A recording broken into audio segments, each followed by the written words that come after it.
پڑتی ہے، تجھ پہ خنجر تو کوئی نہیں چلائے گا، تیر تو کوئی نہیں چلائے گا، تجھے کیوں موت پڑتی ہے روزہ رکھتے ہوئے؟ اور اگر پھر بھی بات ذہن میں نہیں آ رہی تو سن لے، مرنا ہے نا، مرنا ہے یا نہیں مرنا؟ کوئی پروگرام ہے ہی نہیں میرے خیال میں ہمارا، مرنا ہے، ایک دن مرنا ہے، آخر موت ہے۔ اللہ کے رسول علیہ السلام نے فرمایا جس نے ایک روزہ جان بوجھ کے قضا کیا اس کو 9 لاکھ سال دوزخ میں جلنا پڑے گا۔ ایک روزہ جس نے ماہ رمضان کا فرض روزہ قضا کیا اس کو 9 لاکھ سال دوزخ میں جلنا پڑے گا۔ میرے بھائی ایک روزے کے بدلے 9 لاکھ سال دوزخ میں جلنا پڑے گا۔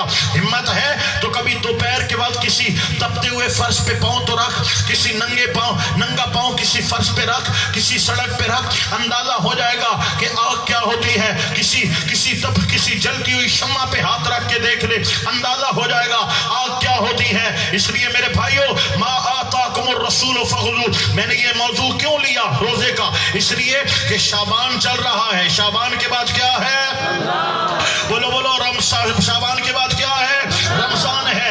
اس رمضان کو ہم نے ضائع نہیں کرنا، ہم نے دن دہاڑے چھپ لوگ کے کھانے نہیں کھانے، ہم نے روزے والی بہن سے لسی نہیں مانگنی، ہم نے بوڑھی ماں کو روزے کے ساتھ یہ نہیں کہنا پراٹھے بنا کے دے اور روٹیاں بنا کے دے۔ ہم نے بھی روزہ رکھنا ہے، گھر والوں نے بھی روزہ رکھنا ہے۔ بولے انشاءاللہ ما آتاکم الرسول فخذوہ۔ میں تیسرا حکم بیان کرنے جا رہا ہوں۔ تیسرا حکم کیا ہے؟ دوستو قرآن میں جہاں بھی نماز کا ذکر آیا ہے اس کے ساتھ زکوٰۃ کا حکم آیا ہے، ٹھیک ہے؟ زکوٰۃ کی 2 قسمیں ہیں، ویسے تو قسمیں بڑی ہیں، میں آپ کو ڈانٹ کے انداز میں، ایک وہ زکوٰۃ ہے جو آپ سونا چاندی مال بانڈ وغیرہ پہ دیتے ہو، اور ایک زکوٰۃ وہ ہے جو آپ زمین سے غلہ اٹھاتے ہو اس پر زکوٰۃ دیتے ہو۔ اب صورتحال یہ ہے کہ لوگ زکوٰۃ کا مسئلہ بھی نہیں پوچھتے کہ زکوٰۃ کتنے پہ فرض ہوتی، پوچھ لیں گے تو ہم پر زکوٰۃ فرض ہوگی، پھر ہمیں زکوٰۃ دینا پڑے گی تو ہمارا مال کم ہو جائے گا۔ یہ عقیدہ مسلمان کا نہیں ہوتا۔ اللہ کہتا ہے میرے راستے میں دینے سے کم نہیں ہوگا، تم دیتے جاؤ گے میں تمہارا مال بڑھاتا چلا جاؤں گا۔ کبھی یہ جملہ سمجھ میں آئے وَمِمَّا رَزَقْنَاهُمْ يُنْفِقُونَ، ہمارے دیے سے دیا کرو، ہمارے دیے سے دیا کرو، ہم تمہیں جو دیتے ہیں نا اس میں سے ہمارے راستے میں، یعنی دینے والا کون ہے؟ اللہ۔ اور اللہ کہتا ہے میں نے جو دیا ہے تیرا تو نہیں ہے نا، تو میرے دیے سے دے۔ 100 میں سے 2.5 روپے دینے ہیں، 1000 میں سے 25 روپے دینے ہیں، 1 لاکھ پر صرف 2500 زکوٰۃ ہے، صرف 2500، وہ بھی 40واں حصہ بھی ہم خدا کے نام پہ دینے کے لیے تیار نہیں ہے۔ اور رب وعدہ کرتا ہے کہ 1 دو گے میں تمہیں اس کے بدلے 10 عطا فرماؤں گا۔ ایک تو یہ زکوٰۃ، ایک ہے عشر۔ زمیندار جانتا ہے کہ میری زمین پر 5واں حصہ 10واں حصہ بنتا ہے یا 20واں حصہ بنتا ہے، جن کا 20واں حصہ ہے وہ 100 میں سے 5 بوری دے گا، جن پہ 10واں حصہ ہے وہ 100 میں سے 10 بوری دے گا۔ جتنا غلہ اٹھائے گا پہلے خدا کا حق نکالے گا۔ جس نے 100 بوریاں اٹھائی ہیں وہ 2 بوریاں دے کے خدا کو ٹھگنا چاہتا ہے، نعوذ باللہ۔ جس نے 50 بوریاں اٹھائی ہیں وہ آدھی بوری دیتا ہے، کہتا ہے میں نے عشر دے دیا، نعوذ باللہ۔ یخادعون اللہ والذین آمنوا، میرا رب فرماتا ہے یہ اللہ اور ایمان والوں سے دھوکہ کرنا چاہتے ہیں۔ یخادعون اللہ سے دھوکہ کرتے ہو، والذین آمنوا ایمان والوں سے دھوکہ کرتے ہو، وما یخدعون الا انفسہم، یہ تو اپنے ساتھ دھوکہ کر رہے ہو تم۔ خدا دیکھ رہا ہے کتنا بنتا ہے اور تو کتنا دے رہا ہے۔ مدارس کے لیے عشر مانگا جاتا ہے، مدارس کے لیے عشر مانگا جاتا ہے، مدارس کے لیے زکوٰۃ کی اپیل کی جاتی ہے، مدارس دینیہ کے لیے لوگوں کو کہا جاتا ہے اپنے حق سے خدا کا حق نکالو، اور مدارس کا پہلا حق ہے، لیکن ہم وہ بھی اتنی مشکل سے دیتے ہیں، اتنی تکلیف سے دیتے ہیں جیسے ہم کسی پر احسان کر رہے ہیں۔ یہ احسان نہیں ہے، یہ اللہ کا حق ہے جو فرض ہے جو تو نے دینا ہے۔ اللہ کا حق جو ہم پہ فرض ہے وہ دینے میں بھی ہمیں تکلیف محسوس محسوس ہوتی ہے. آپ اندازہ کرو مسلمان کی سوچ کس قدر گر چکی ہے.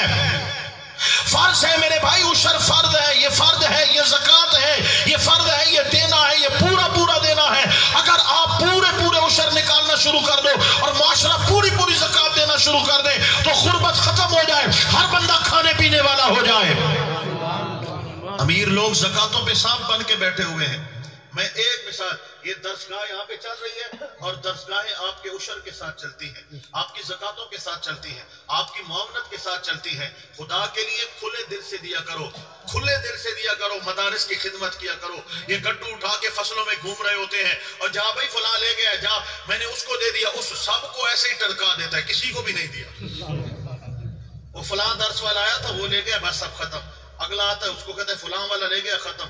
چار کے چار کو ایسے ٹرکا دیا، کسی کو بھی نہیں دیا. اور یار خدا کو کیا منہ دکھائے گا. حضرت سیدنا مجدد الفسانی امام ربانی رحمت اللہ علیہ فرماتے ہیں کہ دین کے طالب علم کے لیے اگر کوئی 1 ٹکا لگاتا ہے اور دوسرے دین کے کاموں میں اگر کوئی لاکھوں روپے خرچ کرتا ہے، ان لاکھوں کا اتنا ثواب نہیں ہے جو دین کی تبلیغ کے لیے، اشاعت کے لیے، طالب علم کے لیے تم 1 ٹکا لگاتے ہو. اس میں ثواب زیادہ ہے، کیونکہ جو دین کے طالب علم پر خرچ کرتا ہے اس سے دین کو طاقت ملتی ہے، دین کو طاقت ملتی ہے، اسلام کو طاقت ملتی ہے. میرے بھائیو، اسلام کو، یہ خدا رسول کے مہمان ہوتے ہیں، ان کی خدمت کرنا ہمارا فرض ہے، ورنہ بروز حشر ہمیں بہت پچھتانا پڑے گا. تو میں عرض کر رہا تھا کہ اللہ کے رسول کریم علیہ السلام نے ہمیں زکوٰۃ اور عشر کا حکم دیا ہے. ما آتاکم الرسول فخذوہ، میرا نبی جس کام کا حکم دے وہ تم نے کام کرنا ہے. نماز پڑھنی ہے، روزہ رکھنا ہے، زکوٰۃ دینی ہے، عشر اپنے رب کا پورا نکالنا ہے، طلباء کی خدمت کرنی ہے، مدارس دینیہ کا ہم نے دست و بازو بننا ہے، ان کو چلانا ہے. یہی پیسہ کام آئے گا جب قیامت کے میدان میں آؤ گے، خدا کے نام پہ دیے ہوئے کا اجر دیکھو گے، کہو گے کاش میں سارا مال دین کے لیے لٹا لیتا، آج اللہ مجھے بڑی جزا عطا فرماتا. آگے بولوں، سبحان اللہ. ما آتاکم الرسول، ایک بات اور کروں گا، پھر وما نہاکم عنہ، اس حوالے سے 1-2 باتیں اور بات ختم کروں گا. ایک اور بات سن لیجئے، جو تمہیں حضور حکم دے وہ کام کرنا ہے. معاشرے کی نبض پر میں ہاتھ رکھ کر بیٹھا ہوں. یہ حکیموں کے پاس جاتے ہیں نا تو حکیم نبض چیک کرتے ہیں، ڈاکٹروں کے پاس جائیں تو وہ ٹیسٹ لکھ کے دے دیتے ہیں، یہ بھی کرا لینا، یہ بھی کرا لینا، یہ بھی کرنا. اور تو کیڑی گل دی ڈاکٹری کر کے جو اس غریب آدمی کو 5000 ٹیسٹ لکھ دیتے، تیری ڈاکٹری تے MBBS کا کیڑا فائدہ. ٹیسٹ لکھ کے دے دیتے. جو حکیم صاحب ہوتے ہیں وہ کہتے ہیں چپ ہو. ٹکرے جو حکیم ہوتے ہیں نا وہ بولنے نہیں دیتے، وہ یہاں نبض پہ ہاتھ رکھتے ہیں اور دیکھتے ہیں کہ بیماری کیا کیا ہے اور پھر اس بیماری کا علاج کرتے ہیں. تو میں بھی معاشرے کی نبض پہ ہاتھ رکھ کے بیٹھا ہوں اور جو بیماریاں پائی جاتی ہیں ان بیماریوں پہ بات کر رہا ہوں. سبحان اللہ. ایک بہت بڑی بیماری ہمارے معاشرے میں یہ ہے کہ ماں باپ کی نافرمانی بہت زیادہ ہو چکی ہے. حضور تمہیں جو حکم دیں تم وہ کام کرو. اللہ کا ارشاد ہے وَقَضَىٰ رَبُّكَ أَلَّا تَعْبُدُوا إِلَّا إِيَّاهُ وَبِالْوَالِدَيْنِ إِحْسَانًا. تمہارے رب کا فیصلہ ہے کہ عبادت اللہ کی کرنی ہے، خدمت ماں باپ کی کرنی ہے. اللہ نے اپنا حق کے بعد فوراً ماں باپ کا حق بیان کیا ہے. ماں باپ کے حق کا اندازہ کرو میرے دوستو.